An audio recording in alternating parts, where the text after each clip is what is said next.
Chapter 17, Natural Law and Interspirituality. Let us begin with a reading from In Search of a Universal Ethic by the International Theological Commission. In diverse cultures, people have progressively elaborated and developed traditions of wisdom in which they express and transmit their vision of the world as well as their thoughtful perception of the place of man holds in society and the cosmos. Before all conceptual theorizing, these wisdom traditions, which are often of a religious nature, convey an experience that identifies what favors and what hinders the full blossoming of personal life and the smooth running of social life. They constitute a type of cultural capital available in the search for a common wisdom necessary for responding to the contemporary ethical challenges.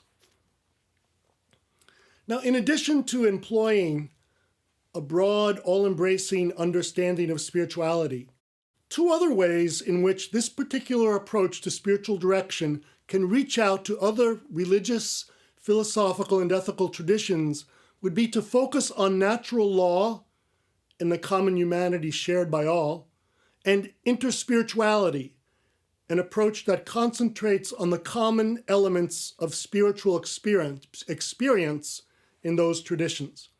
So let us first take a look at natural law.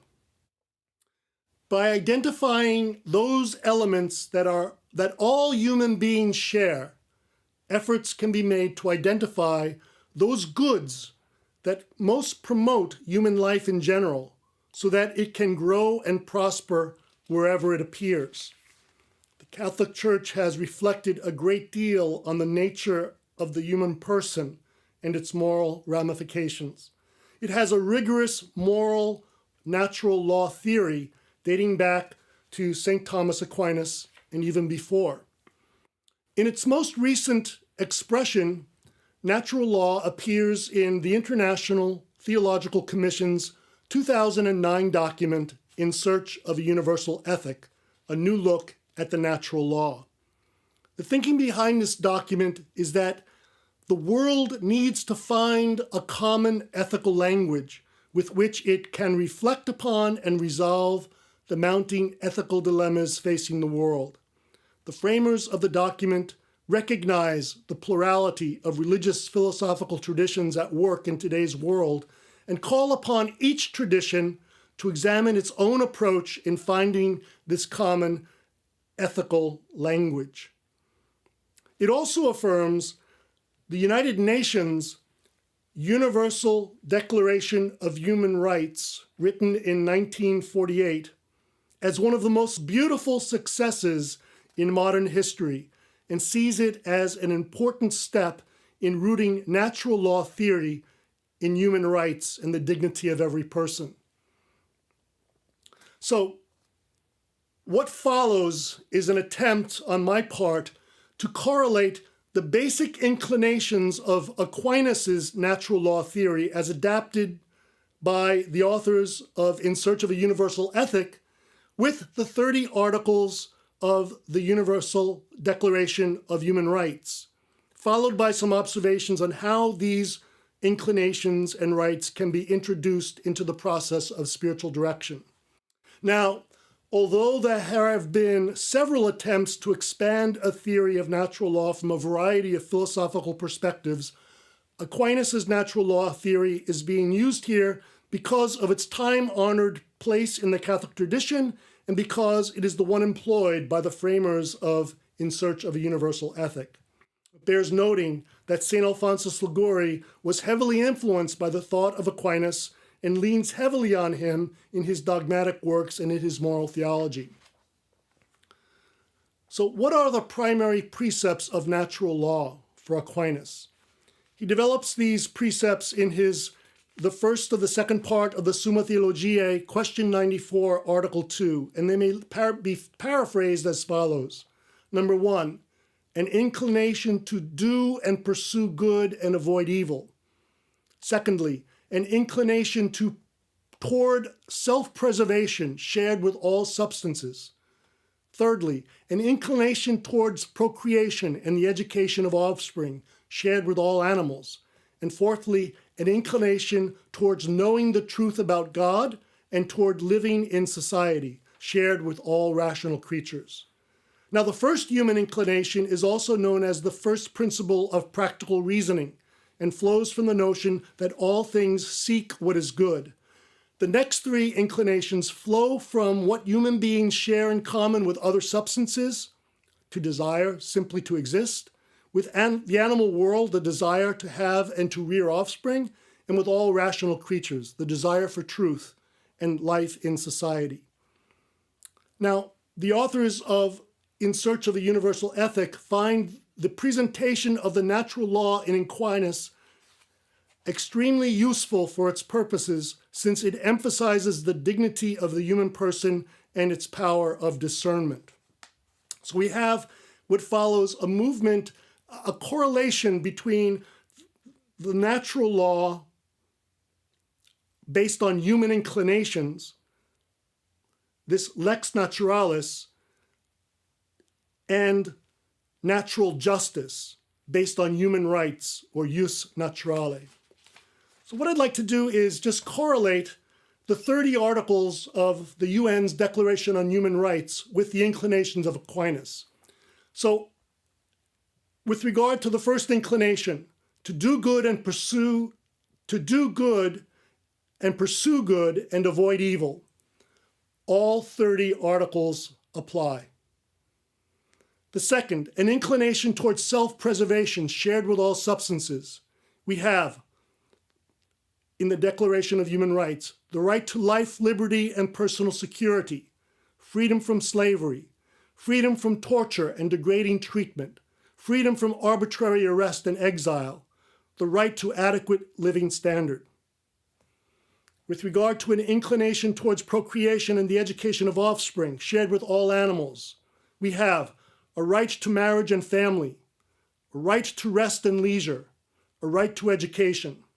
And then, with regard to the inclination towards knowing the truth about God and towards living in society shared with all rational creatures, we have the right to equality, freedom from discrimination, the right to recognition as a person before the law, the right to equality before the law, the right to the remedy by competent tribunal, the right to fair public hearing, the right to be considered innocent until proven guilty, the right to free movement in and out of the country, the right to asylum in other countries from persecution, the right to a nationality and to the freedom to change it, the right to own property, freedom of belief and religion, freedom of opinion and information, the right of peaceful assembly and association, the right to participate in government and in free elections, the right to social security, the right to desirable work and to join trade unions, the right to participate in the cultural life of the community, the right to a social order that articulates this document,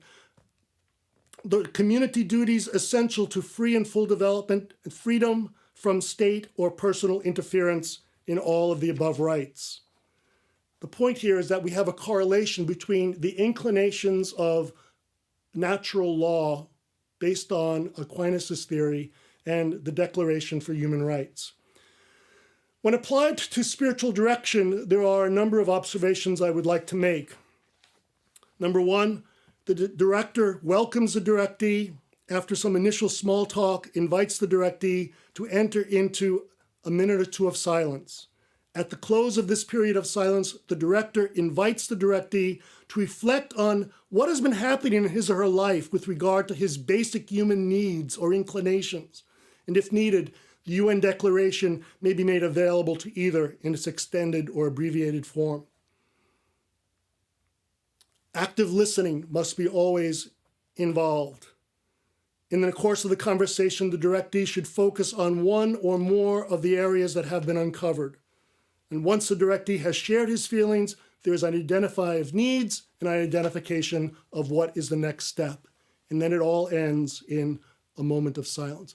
The point I'm making here is that the model of Alphonsian direction can be adapted to the inclinations of human nature, which are correlated with the rights of the human person as delineated in the UN Declaration of Human Rights. Let us now move quickly to the notion of interspirituality. Yet another useful tool in adapting the model of direction proposed in this course is to concentrate on the snowmass guidelines for interreligious understanding set forth by Thomas Keating.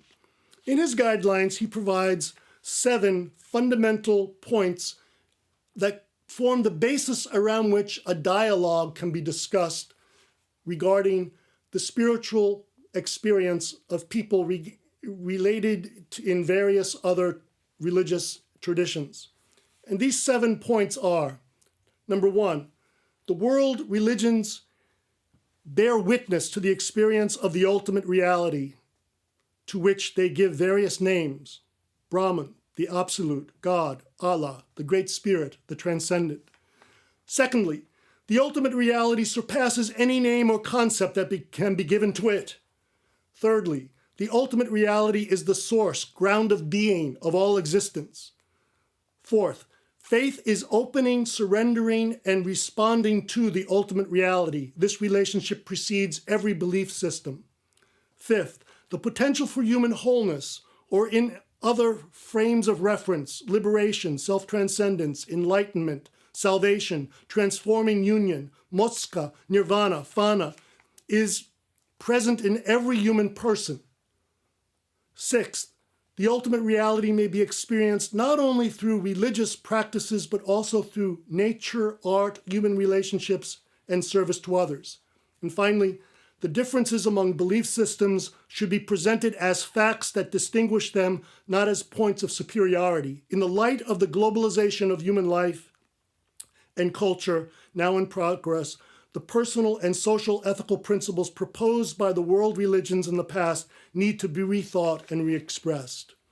Now, these 7 guidelines for interreligious understanding have been adapted by Wayne Teasdale's book, The Mystic Heart, where he talks about the concept of interspirituality, which looks at the common elements involved in all spiritual experience. And he says that interspirituality will focus on 7 points. It will be contemplative, it will be interspiritual and intermystical, it will be socially engaged, it will be environmentally responsible, it will engage other media, it will be cosmically open, and it will aim for integration. Teasdale further develops Keating's guidelines, and he gives an extensive explanation of each of them and each of his points as they relate in a cohesive and an integral whole. Now, when applied to spiritual direction, we can say this. Following the Alphonsian model, the director greets the directee and spends a few moments in silence. After some time, the director invites the directee to share those moments of their past experience where the ultimate reality has been made present or absent or felt in a prominent way. Once these experiences have been shared, the director should encourage the directee to speak about the relevance of that experience for his or her life.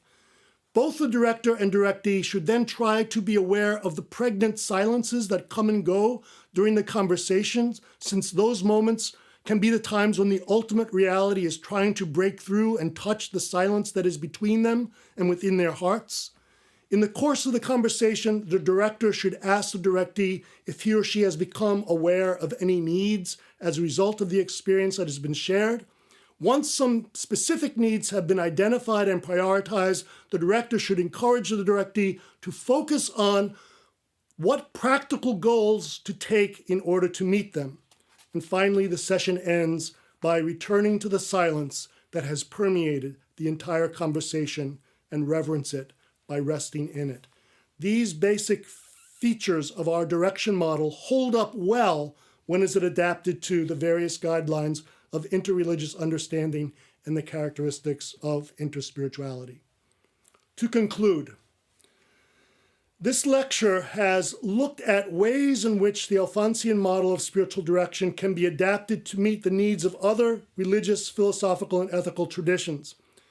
It has examined two very different approaches in a very cursory way to the moral and spiritual life, namely natural law and interspirituality, and shown how they can be of help in this process of adaptation. Rather than going into an in-depth study of these approaches, the aim here was simply to list their main characteristics and show how they can be absorbed in the Alphonsian model of direction and used to great benefit. Natural law can be used to help the director and directee focus on the elements of their common humanity. Interspirituality, in turn, concentrates on the common elements of spiritual experience existing across religious traditions. And when coupled with a broad understanding of spirituality developed in the previous lecture, these approaches offer directors valuable tools for meeting people where they are, helping them look at their experiences, encouraging them to come to grips with their feelings, and opening up for them a better understanding of themselves and the world in which they live. Let us conclude with some reflection questions. How can natural law be used to adapt the Alphonsian model of direction to people from other religious, philosophical, and ethical traditions? How can natural rights be used to do so? In what ways can interspirituality be helpful? How do these approaches make the Alphonsian model more flexible? Are there any dangers in adapting the model in these ways?